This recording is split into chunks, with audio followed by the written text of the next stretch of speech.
Hey guys, welcome back. I'm Prodigy from Kilo23. Recently I had a client of mine, he wanted to buy a really nice airsoft gun and he was really interested in the Real Sword Type 56. He's going to take it out to Milsim West and have a lot of fun with it. So he's like, dude, I just want to send it to you and have it worked on and have it shooting great before I even get it. So I'm like, okay, I can do that. So he had it sent directly from Evike to me. And this is it. So today we're checking out the Real Sword Type 56 -2, if I'm not mistaken. The version with the full stock, obviously not the folding stock. Now, let me tell you, this thing is absolutely solid. Evike, these run for a whopping $475. They are one of the more expensive AKs out there in the market. It's an AEG and it's very expensive. And it feels fantastic, I'll tell you. You know, AKs are kind of growing on me lately, especially after getting the Arcturus one. And, you know, I wish I had 475 bucks laying around, but unfortunately I don't. There are some things about this I'm not a fan of, but I'll talk about later. But right now, I'll just say this thing is solid. Everything on it that is metal is steel, which gives it some serious weight and some seriously interesting times working on it. But let's go ahead and check out everything the gun comes with, and then we'll talk more about the gun. Now, the gun originally came with this little like orange barrel cover. Take that right off. I wasn't a fan, and it had another orange tip right under it, so I'm like, redundancy. I know you can get a little metal tip to replace this, but it does come with this little kind of barrel guard, if you want to call it that. You get a fake little oil can. It's plastic with a little Real Sword sticker, and the sticker actually came off right when it came in the package. I don't know. I've got one of these sitting around from another gun. I really don't think they're useful at all. Maybe put some BBs in there or something. You get a little Real Sword parts kit for cleaning, maintenance, and things like that. I found I didn't really find this terribly useful either. It's kind of a cool accessory though. I found this really funny. It comes with a loading rod for the gun. I don't think this can hold enough BBs for the magazines. You have to fill it like 1.5 or 2 times to fill the mag, because the mag is a kind of a higher mid-capacity mag. But it didn't come with a cleaning rod or any kind of ram rod to fill this with. So I was kind of at a loss why they included this, because it's kind of useless without something to ram down it to load your magazine. So that was kind of funny to me. You get a little tool. This thing is fantastic for removing the rear sight. I found I did have to remove the rear sight to actually take the outer barrel out and replace the inner barrel that my client wanted me to. And yeah, without this, it would have been a friggin' nightmare. But this thing made it so much easier. So I'm really glad they include this. You get a 140 round mid-capacity magazine. Other mags are not compatible with this gun, mainly because of the rounded front here and how it locks into the gun. So keep that in mind. You are going to have to buy Real Sword magazines. You get a pretty comprehensive instruction manual that's really realistic looking. Little checklist sheet for everything that's been checked on the gun. So you know it's shooting, it's well put together when you get it. You're definitely paying, you get what you pay for with it. And then you get 3 Real Sword stickers. These are cool. I love collecting stickers with guns. I don't know why. All right, with everything it comes with out of the way, let's check out the Real Sword Type 56-2. Now, let's start with the stock and move our way forward. Like I said, everything on here is steel or real wood. So you've got polyurethane wood on here. Really love the feel of the wood. It's very smooth. It's very well machined. I did notice that at the bottom of the stock here, there's like 3 millimeters of just overhang. I don't know why that's there. I just think it's kind of poor quality checking, possibly. I couldn't say if the real one's like that or not. I never owned or held a real one. But aside from that, all the real wood furniture on here is pristine. You can either put a battery in the stock or under the upper cover on this gun. So that's kind of cool. You can literally put it either way because it's wired both directions. In the back here, you've got the little spring dust cover or spring cover here, just like the real one. To access the battery compartment on this gun, you will need a Phillips screwdriver to take the 2 screws out on the back here. Take the end cap off, and you'll notice it's 2 pieces here, the spring-loaded cover and the end plate itself. So you can set those aside, and you can pull out your mini Tamiya connector. Now, how this works is it comes with this little mini Tamiya attachment that's just a looped wire. So that way it essentially continues the circuit onto the other connector. So you can either connect this to the connector under the cover here or in the stock, whichever one you're not wanting to use. Otherwise, there's not a ton of room in here. You can fit like a 7.4 LiPo in here pretty well, or like a 9.6 mini battery wise, but nothing larger than that. Obviously you can't fit a large type battery in here no matter what you do. Now, admittedly, if it were me and I was owning this gun, I'd probably just pick one, whether it be the stock or under the dust cover here, and just splice the wiring so you don't need all these extra connectors, which does add resistance to your circuit. So it's totally up to you guys. It runs just fine.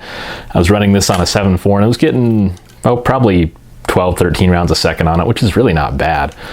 So dust cover's off here. You got a pretty large fuse under here as well. Easy to replace, easy to find replacements for as well, so kind of nice. And you've got your mini Tamiya under here, so if you want to run a stick battery in the top cover, you can do that. Go ahead and replace this, and it's got a pretty stiff spring behind the charging handle, so this stays in place really well. And this is the correct size as well, so if you want to put a real dust cover on here, you can do that too. The selector lever is extremely stiff and works really well. No battery in here, of course. I did notice that when I reassembled this gun and got all the teeth aligned correctly, mind you, when I put it on full auto, all it would ever do is click. I could never get it to run full auto. So I actually had to displace the gear train by one tooth on this side of it to get it to run consistently in semi full auto and safe. So I found that a little odd. I've never had to do that with another AK before, even though it's the same Marui style gear train that every AK out there has pretty much. So it's a little odd to me, but I got it working fine, and it's just something to note when you guys are working on these, if you decide to ever take yours apart. So safe, full auto, and semi all work properly now without a hiccup. Keep in mind too, this selector lever is extremely curved into the body. So when you're reassembling this, putting the screw back in is kind of painful. So keep that in mind. Pulling the charging lever back, it only goes back about an inch here. You've got your hop-up adjustment in there. It is completely a Marui style, so just a little sliding lever back and forth, and it's got little notches in there so you can kind of see where your adjustment's at, and I show that later in the disassembly video too. Rear sight is adjustable for elevation. It's pretty stiff as well, and you've got a few notches in here to adjust it. I usually just leave mine at the lowest setting. Being an airsoft gun, it's really not that big of a deal. Now we do have sling loops on the back here. It's drilled into the wood, and on the front left side. I'm pretty sure you can swap this around if you disassemble the whole thing, but doing that is a serious pain. So I'd recommend just leaving it here. Otherwise, the gun is pretty much set up for a right-handed person sling-wise. Now, something I find really cool and almost comical, to be honest, is the fact that the bayonet, heavy spring under it, is plastic. It's more rubber, I guess. It's flexible. Obviously, most fields are probably going to kick you out if you try to impale someone with this, even though it's plastic, because it can hurt someone or take their eye pro off. But it's just kind of funny. So I know you can buy an aluminum version of this, which I do not recommend because that can be dangerous still. You can still impale someone with that. You can unscrew this and totally remove it here. It's just got a threaded piece and a washer here. So depending on how diehard you guys are about your realism, I'd probably just remove it. It's a little odd looking, but it works.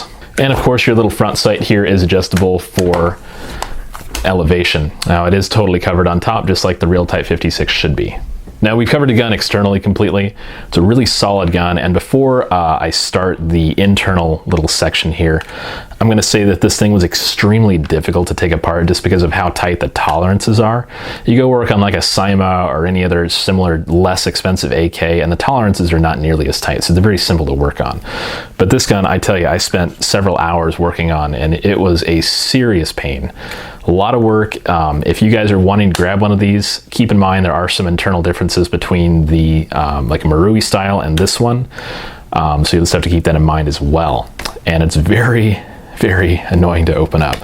For instance, the body is really, really tight. Even just sliding the gearbox in and out took some serious effort to align it and not crimp wiring when you're doing it as well. So if you guys are techs and you want to work on this, just keep that in mind. And here we go for the internal stuff. All right, we've got the gun taken apart here. Now we're gonna go ahead and start with the hop up and move on to the motor and then the gearbox, which of course is gonna be the most complex part we're gonna talk about here. The motor is more or less stock. It's going to have a little bit more torque than you're used to as far as your stock motor. It'll run a 120 spring, no problem. It's not going to have neon magnets. It's going to have your standard magnets that all guns used to come with, and a lot of them still do. You're going to have an O-type pinion here as well.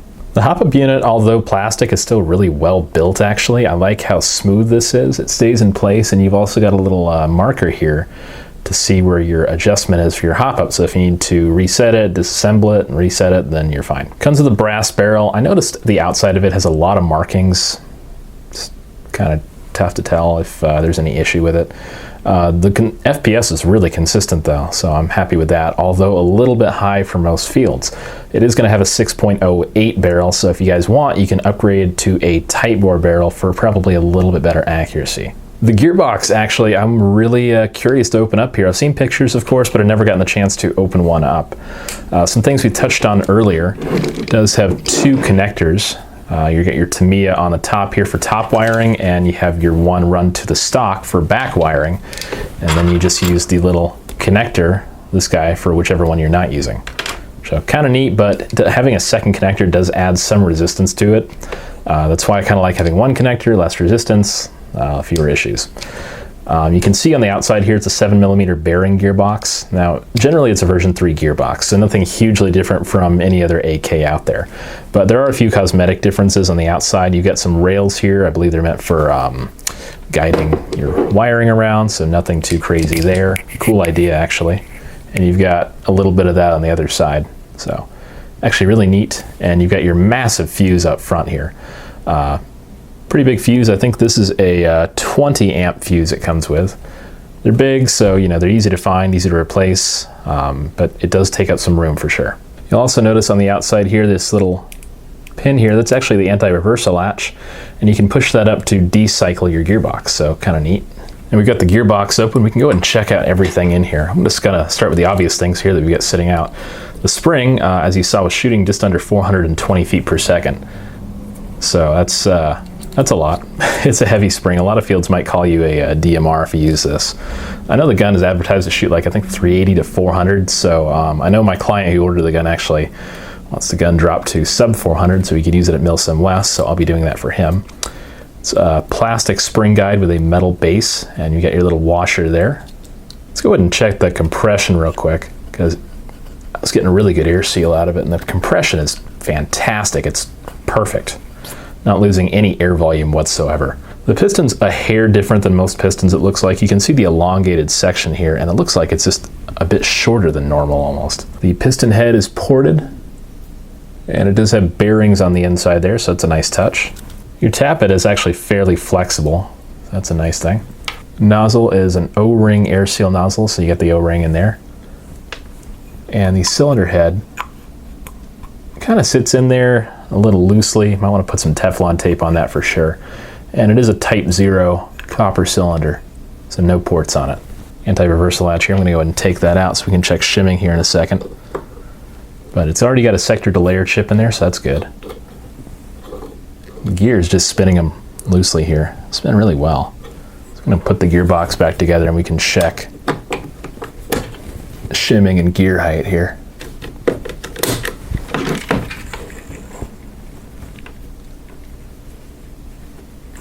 A little bit of wobble. I'm sure once I put all the screws back in the gearbox, it'll probably go away. Otherwise, there's not a whole lot of wobble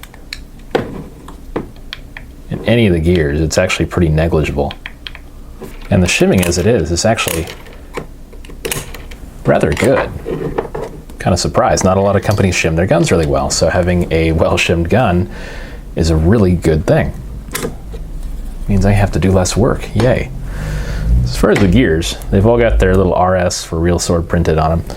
Your sector gear is going to have what you might see in a more torquey gear design. It's a wraparound design.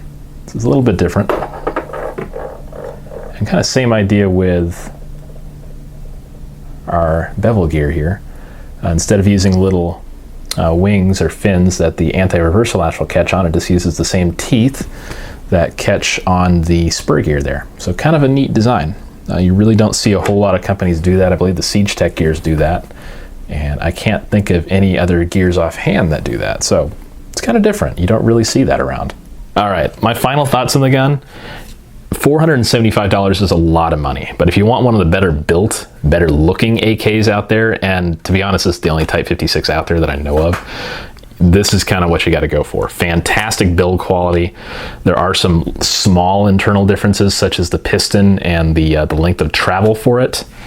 But aside from that, it's pretty Marui compatible. Your hop up, your barrel, everything is same. So you can drop in most upgrades that you want to without a problem. Just getting them in there is going to be a lot of fun for you. Enjoy that. But is it really worth the price point? That's a debate. I'm not really sure I can answer that, to be honest. It depends on what it's worth to you. I probably wouldn't go spend $475 on this. As a tech, opening it up, it's a lot of a headache. Honestly, it's a lot easier to work on a Cyma, and for $300 or $400 less, I could probably live with the difference in quality, even though the steel body on this thing is second to none. It is really fantastic, and if you're looking for the most realistic out there, you can't pass this up. It's really fantastic. I'd probably get rid of this orange tip. Being a customer's gun, I'm not going to touch that, of course, and I'd probably get the aluminum bayonet attachment, even though I never get really to use it.